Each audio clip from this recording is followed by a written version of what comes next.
Welcome to the Dave Palma Show, the podcast that revives, restores, and awakens your innermost capabilities. You have the training and the talent to succeed, but do you have the guts to fail? I love what I do.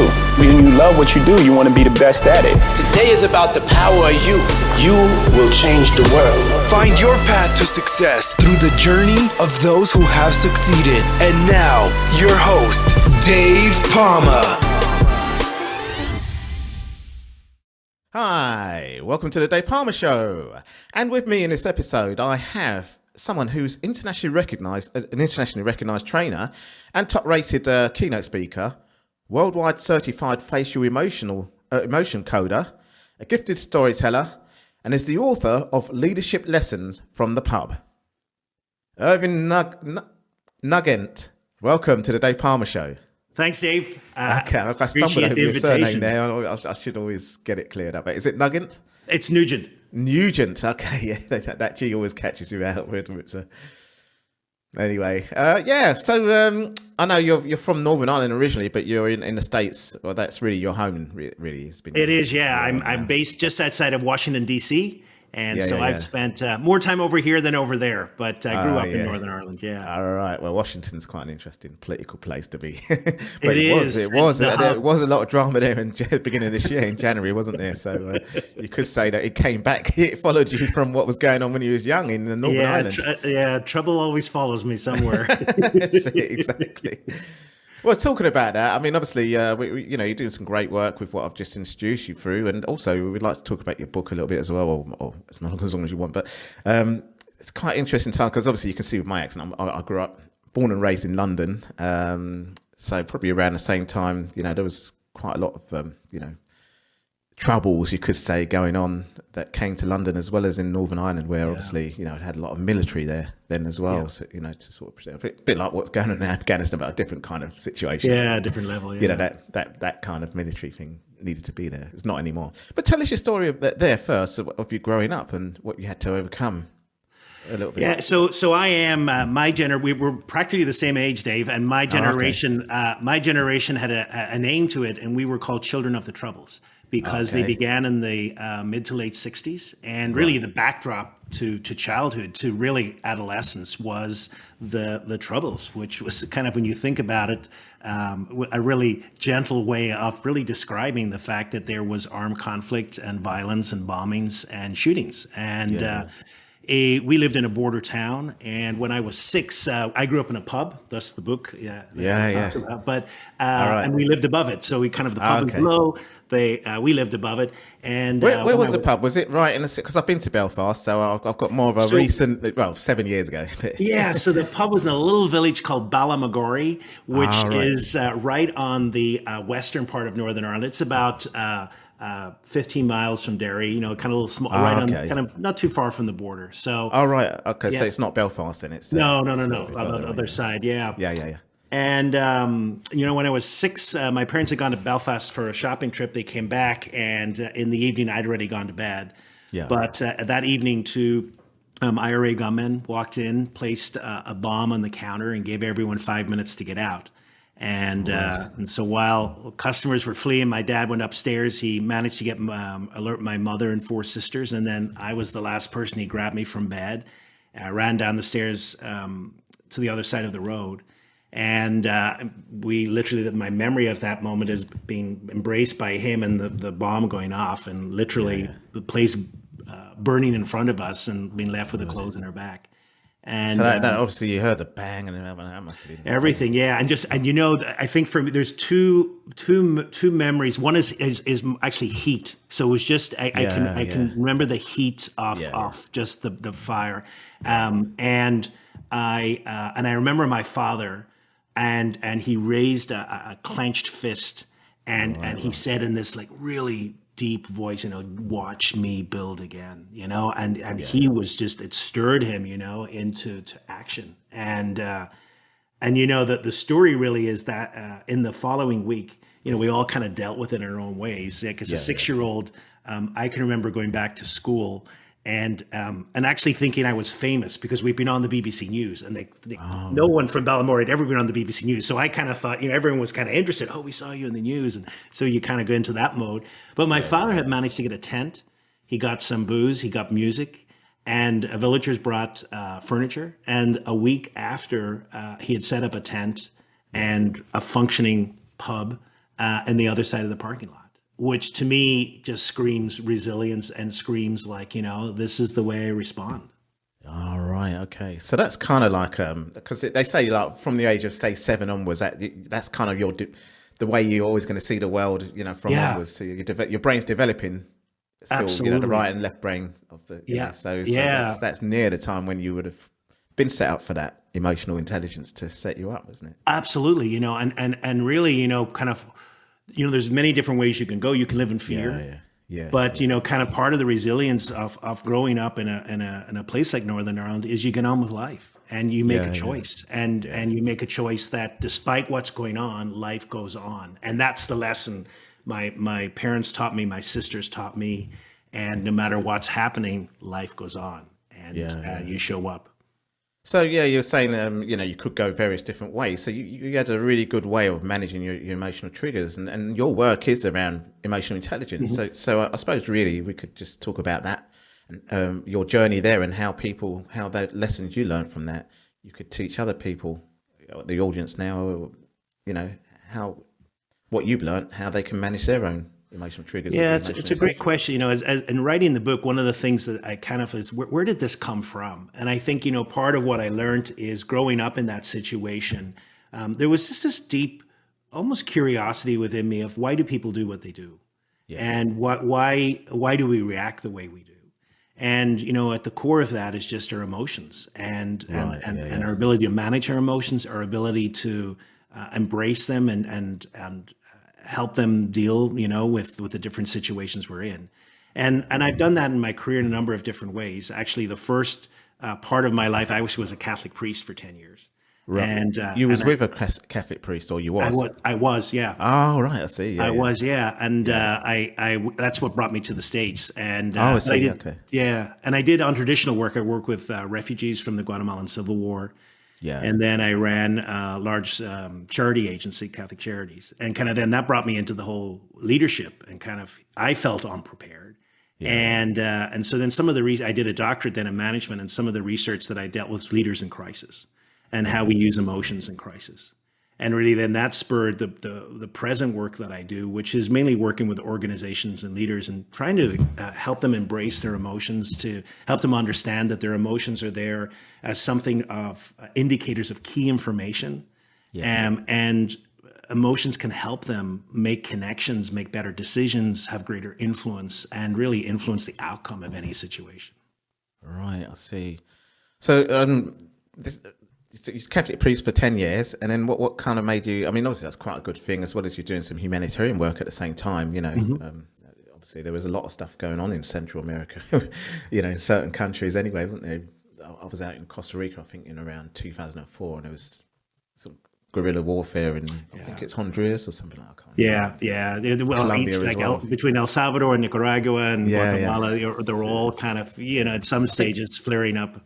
So So, obviously that also kind of like, got you kind of all round shaped for the work you're doing now. How did that develop from your 10 years of doing the... Yeah, so kind of one of the gifts I think of priesthood is that you're actually placed in moments of great sadness and moments of great elation. You're surrounded by emotion, working with people fleeing a war as well, kind of...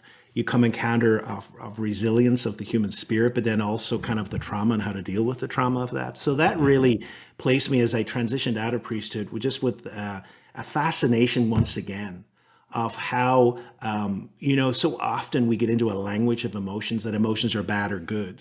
Yeah. And I always say that's not helpful language. I always say, if we look at our emotions as something that can be constructive or destructive in any situation, and as to how we use it. And emotions are they're data points. They give us information in the moment. And if we're intelligent enough to read those data points, it's amazing how we're able to manage the situation we're in, how we're able to manage our triggers, how we're able to manage the memories that come up that have a lot of emotional load. And so all of those are key really to better living and to showing up as better human beings. Yeah.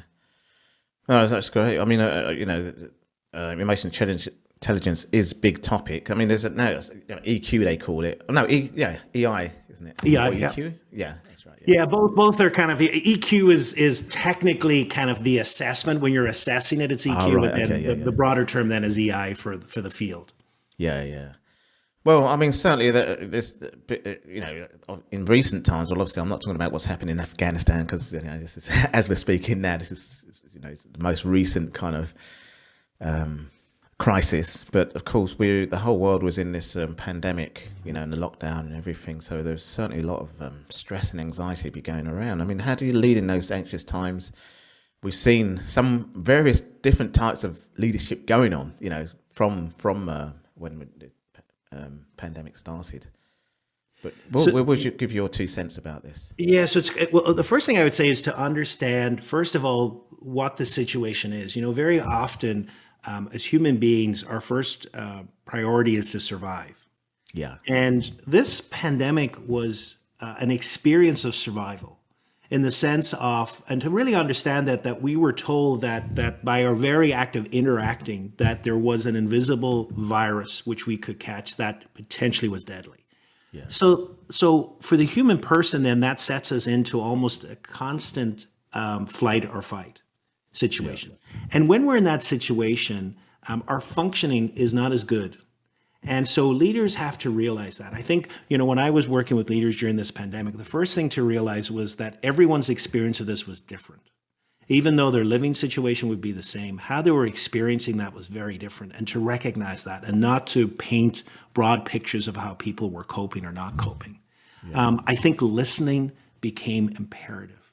I think, this ability to make people feel that you are present to them and listening to how they feel is incredibly important, because when people feel heard, especially in anxiety like this, it helps them function a little bit better.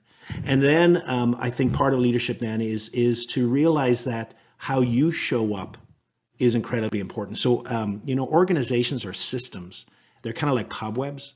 And so one person impacts the rest of the organization, and a leader does that way more.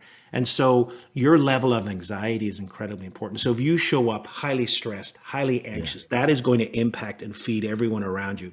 We literally catch the emotions of others. Yeah. So part of the work that I did during this time is really being methodical on how you're showing up and make sure that you're sowing the moods and emotions that you want in the whole organization and the wider. Because what was happening is, of course, people were kind of feeding of each other and this emotional frenzy, and it was kind of riveting up and really helped, becoming more anxious. Yeah. Wow. Well, obviously, we're talking about leading in these anxious times, and you've led on to writing a book called Leadership from a Pub. Now, I do have a very big American audience, and some might say pub. Well, they probably might be aware of the word pub and know it's a bar. But I'm quite well versed with pubs because obviously I used it with my colleagues when we, socialising and stuff like that. So I now know that you grew up in a pub, so that's probably where we're going back to the beginning. When he's talking about what happens. So tell us more about the book. So really the genesis of the book came from listening to leaders in my work, and basically them saying, here's what's happening in the workplace. People feel disengaged. People don't feel connected. Turnover is high. And then I thought, well, what's a good, and the more I thought about growing up in the pub, because the pub is this unique environment. In many ways, you bring up the differences between Britain and the US, and it's not just a bar. A pub is more than just where you go to get a drink. Yeah, the pub is, we call it our local. It's the place we belong. It's abbreviation for public house. So it's like going to someone's house, and it's designed like that with the carpets and nice armchairs, and that's not typically what you see in chairs like that. Soap comedy cheers. Absolutely, It's yeah. not like that, is it? No, and I can remember my growing up, my father used to say, I said, Irvin, I'm not in the business of selling drink. I'm in the business of providing a home. Yeah. Which is very interesting. All right. Okay, yeah. Yeah. So this atmosphere, and so there's things that happen in a pub that are really interesting. When you look about, first of all, there's a level of equality there that people socialize, and class doesn't or position is not as important. And then the second thing is vulnerability. You don't feel that you have to go to a pub with your airs and graces. In fact, if you do, you'll be knocked down pretty quickly. And really, people feel that they can go with their problems and be listened to. And there's a great saying, in Ireland, that if the pubs closed, we'd have to double the population of psychiatrists. Because it's a place where you process. That is like what happened in the UK, in the whole of UK. Yeah, pubs were closed for almost until July, just gone. Absolutely. And I think they was there late. I think there was a certain way you could order food, but it wasn't the same, was it? No. And it helps that whole emotional equilibrium is part of that. So then I got fascinated with, I think the pub is lessons for us as leaders in organizations and just in people in general. So what the book really focuses on, it focuses on different elements that we see in the pub, and then how does that apply to leadership, and specifically about emotional intelligence. Because I think really in a pub, you're managing all different types of people. And as a manager or barman or barwoman, I often think some of the most emotionally intelligent people I've ever met in my life are people who have served in a pub, because they're constantly looking at people, they're managing, they're talking to people. They come with great emotional skills. And I think, really in many ways, that's what a leader is. A leader is kind of managing all these different people around them. And all kinds of things can go on, Sometimes, absolutely. Sometimes you get undesirables coming in, or you get too drunk, and it's things like that. Yeah. I mean, because part of the book is so it's not all roses. Part of the book is conflict is real, and how do you deal with conflict? And at times you have to bar people, and at times you have to deal with relationships that go sour, etc. But that's all part of the human process. And like you say, it's in a kind of social setting. So like when you're barring someone, it's kind of like it's almost like you're telling a friend, look, I don't want you coming to my house anymore, rather than telling someone at an office, look, you're banned from this office. It's a kind of different feel, isn't it? Of how it is, and it's managing it. Yeah, it's personal. And I remember my dad agonized many times over people, who he had to. But I think the thing he always learned was that. As bad as he felt, people appreciated, because there was trouble being sown. And at times, like in the workplace, there's some bad apples. And at times we kind of, we fear conflict and we fear not getting involved. But then all of a sudden a leader gets involved, does some action, and people think, thank God they did that, because this person was driving me insane, or this was impacting the whole workplace. Yeah.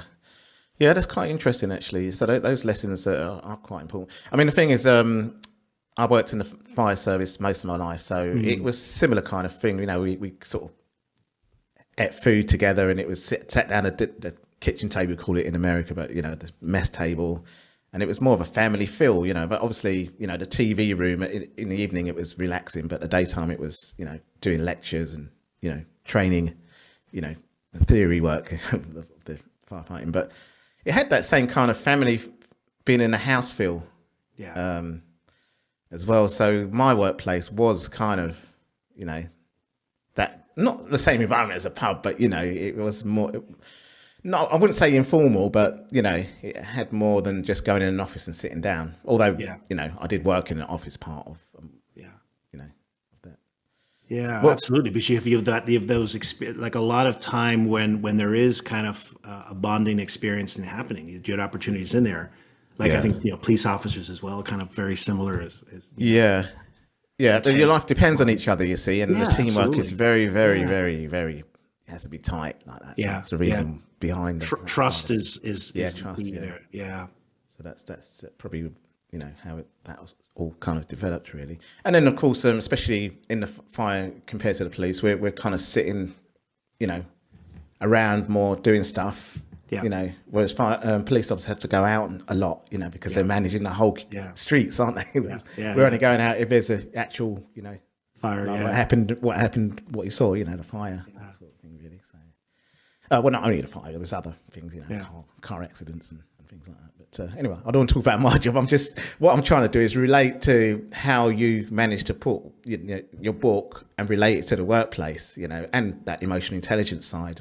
Yeah, Bonding because trust. it does. I think most people. It's very interesting. I just listened to the news last night, and one of the things coming out of COVID is a dramatic increase of people who are quitting their jobs, who are looking for something else. Okay. And I think people have begun to rethink about what is work about and what is life about, and I think COVID has impacted us in ways we're only beginning to understand. And so therefore, I think, leaders and organizations have to rethink as well. What am I creating here?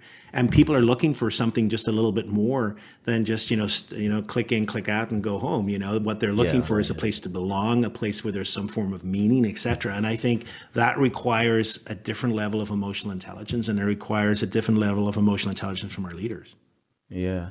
So as much as people didn't like the lockdown, do you think that kind of gave them some downtime to think more and, I do. What I experience is, it's interesting. I experienced it. I myself experienced it in waves. Yeah. When it first started, it was like, well, this will be 3 months. And then it was kind of this realization, oh no, this is going on a long time. And then it was always like having to recalibrate expectations. Yeah. And then, now in the US at the moment, we've got I think you went through this maybe a month or 6 weeks before us, the resurgence of Delta variant again. Yeah. And so now it's like, oh my God, are we actually going backwards, not forward? So that's right. A lot of emotions going on with that. But I do think, people got to spend time with family. People, I know people who have kind of then, what's important? Is it important that I'm working 13, 14 hours a day? Or is it important that I have a balanced job and I'm with my family? So, questions like that. Or I actually enjoy working at home. And when I go back to work, I still want to be in the office, but maybe not 5 days a week, maybe only 2 days a week. So all these questions, and people, find new hobbies, new pastimes, et cetera. So I do think in spite of the difficulties of being locked down, people almost were forced to get to know themselves and to be alone. And that's not a bad thing. Yeah. No, that's true. That's true. It's interesting you're saying. I mean, obviously the Delta variant has come, and they call it the third wave, but of course it's gone around the world again. But really, I mean, the flu's doing the same kind of thing. It comes, you've got different strains every year. So I'm sure that they should work out something there. Well, obviously the UK's come out of it completely now in terms of lockdown. They're looking at another way with the vaccines and that. But they should now be able to manage it to say, well, look, this is going to be the same as a flu. We're just going to have to deal with different variants coming, or strains, The vaccine's already developed, So I think the situation should really phase from locking down all the time to let's push these tests and vaccines out and keep the I do. I agree with you. And I think, it's about resilience, and it's about being able to function with these things around us, and it's reality. It is. I mean, this is not going away, and I'm sure in 3 or 4 years, I don't wish this, but I'm sure that something else is going to come up. There always is something that comes out, and I think part of that is being prudent and wise at the same time, also knowing that we have to function. Yeah.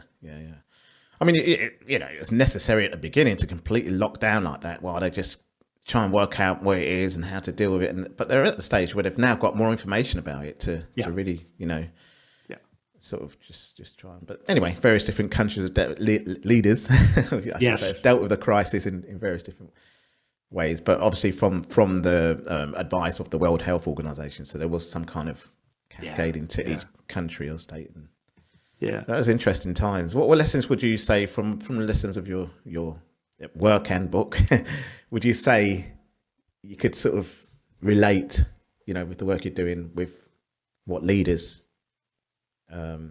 could be doing, or So I mean, I think part of this is when you have a triggered organization or a triggered people that you're dealing with, you got to understand that there's certain impacts into how we function. And so one of the things that begins to is that our thinking is diminished. In other words, and we want quick fixes, and we tend to are unable to be curious or unable to. We want quick decisions, etc. So I think what the balance there is. So first of all, to be able to have this calm presence in the face of anxiety is incredibly important. People need to feel that, because it kind of almost, we call it a step-down transformer. So it almost brings down the level of anxiety, which is really important. Oh, right. And then the other thing, is just to make, emotional intelligence is important for decisions. So at times, we delay decisions because we think that it make a kickback, or at times we make quick decisions too quickly. And I think, if you look back in COVID, I think, that there are times when we made decisions far too quickly, or there are decisions that we made that we just, we delayed them too quickly, we delayed them, too long. So I think part of that, but I think, the functioning of a leader is really important there, because I think people feed off that, and how that shows up is important. And the leader needs to be present. There's kind of like, at times, you can be too distant, and I think there has to be the right amount of presence as well. Yeah, absolutely. Well, that brings me on to another thing, and I'm quite intrigued by it when you mentioned about calming the face and everything like that. Is your work around facial recognition and emotion, doing emotion coding? Tell us more about that. Yeah, so what we know from the science of affect and from our emotions is that our emotions are incredibly quick. And so when we have an emotion, what happens is there's a whole process that begins. And part of that process, of course, is physiologically. We feel it in our body. Yes. And then we show it, of course, in our face. That's one of the places we show emotions. Yeah. And even before we are conscious that we're having an emotion, it's already beginning to show in our face. Yeah. So you can learn to do two things. First of all, you can learn to read an emotion as it shows up in the face. So say, for example, Dave, I'm angry at you and I want you to know I'm angry. Then you're going to see and learn to read anger in my face. And most people can pick that up naturally. But what's wonderful as well is that, say if I'm trying to suppress or hide my anger, by the time I'm consciously doing that, some of it has already leaked out. We call them micro expressions. And you can learn to pick those up as well. And so they're incredibly important data points. This really helps us get a feel for what a person, what emotion they have in the moment. Now, what we don't know is why they have that emotion, but we know pretty surely that we know that there are also 7 universal emotions. So no matter who we see this in, where they're at culturally, we know that that's a genuine emotion that's being expressed. And so that is surprise and fear, anger, contempt, disgust, happiness, and sadness. All of those 7 emotions, no matter where you are culturally, or what country or what sex you are, those emotions show up the same way. Yeah. And certainly, some of the pubs that where you've got music and socialising, there's certainly lots of body language and facial expressions going there as well, isn't it? Yeah, and actually, it's funny you bring that up. Like my father had never been formally trained, but boy, was he fantastic at knowing the signs of anger and then the pre-signs of potentially a conflict situation in a fight. And actually, he used to say, he said, when someone's had too much to drink and they get angry, he said the monkey comes out. And what he meant by that is kind of, the way you puff up and you're kind of egging someone on. Yeah. And it was so true, of course, because this is one of the signs of anger. And in fact, anger can get out of control very easily. So absolutely. Yeah. Knowing that sign and then knowing when to intervene because this is not going well. Yeah. It's amazing. I mean, at the end of the day, because he's seeing it. So he's seeing patterns all the time. And yes. So that's the same thing that's happened with that, same body language with that and same facial expression. So you sort of learn it, but through, just being there and because he has to watch it all, what's going on. Absolutely. Really, as a manager, really. Yeah. You've probably seen a few things like that as well. Oh yeah, I've seen that. And in fact, one of the most my dad, he's passed now, God bless him, but he was a big man, and I mean like just broad and as thick, and as we would say in Ireland, and he had this ability just to kind of lift a person and kind of throw them up literally by the back of their necks, by their clothes. I mean, he was incredible, but he knew when exactly to get involved, and and experience had taught him that. And actually, you mentioned, Dave, a really important word there is patterns. We all have patterns. So how emotions show up is patterned. And that's part of being really good emotional intelligence, is being able to kind of maybe look back on a regrettable incident, like why did I say that, or why did I do that? And then to take that experience and to say, well, what was going on and what was the trigger?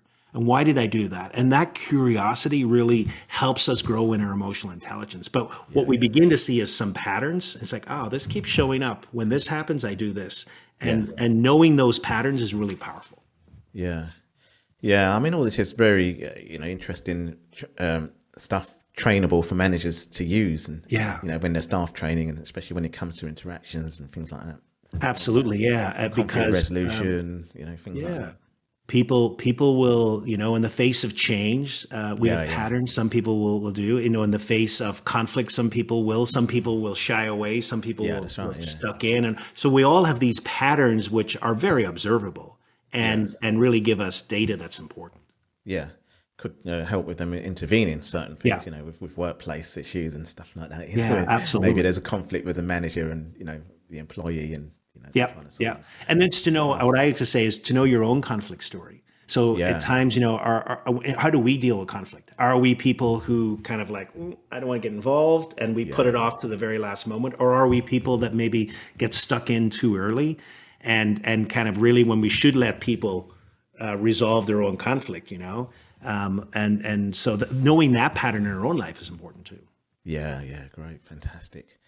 Well, Irvine, what have you got going on for you now? I mean, I know obviously the world almost kind of froze for about a year and a half, but in general, I mean, you must have probably still been able to do a lot of your work, from. Yeah, so part of that when COVID came, I had 5 or 6 months of business totally wiped off the books because it was all in person. So part of that initial was transferring everything to virtual, which I did. So I do a lot now of virtual speaking, virtual training. Wrote the book, of course, during COVID. That's kind of was a nice little time. Yeah, it was one of my COVID projects that I've been meaning to do and never had time. Well, I had lots of time. So I did that. But I still do a lot of keynote speaking and training, and most of it now is virtual. Although, next week I go to New York for a 3-day engagement, and that's going to be in person. So we're beginning to see kind of coming back to in-person events. Yeah. Wow, that's great. That's great stuff. Well, it's good. It all works out. It's like this podcast really got popular during, well, a lot of podcasts did it, but like virtual speaking, it really sort of, it really got popular, and, I was quite glad that the way it grew so quickly during the period. I mean, obviously, I don't want to sort of say I was glad the pandemic happened, because obviously it's not something people wish for, but, people's way of working or whatever, they did manage to pivot, or naturally, had a new normal way of doing things, didn't they, really?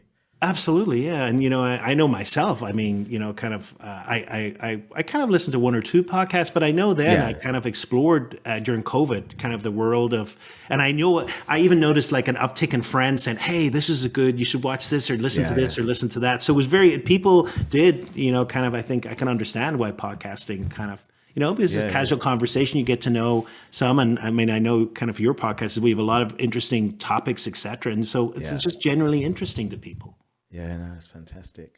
Well, Irvine, it's been really, really great hearing these, this side of emotional intelligence. Obviously it's a word that's bantered around, and especially with, dealing with resilience and, crisis and conflicts and stuff like that, which obviously, you had the humble beginnings of seeing that, firsthand and develop there. But it's a great pleasure coming on the show. And where can people find out more about you and your work you're doing and everything, the book? And I believe you've got a course as well coming up. So just irvinenugent.com, my name, put .com there. You'll go to my website, you'll find the book.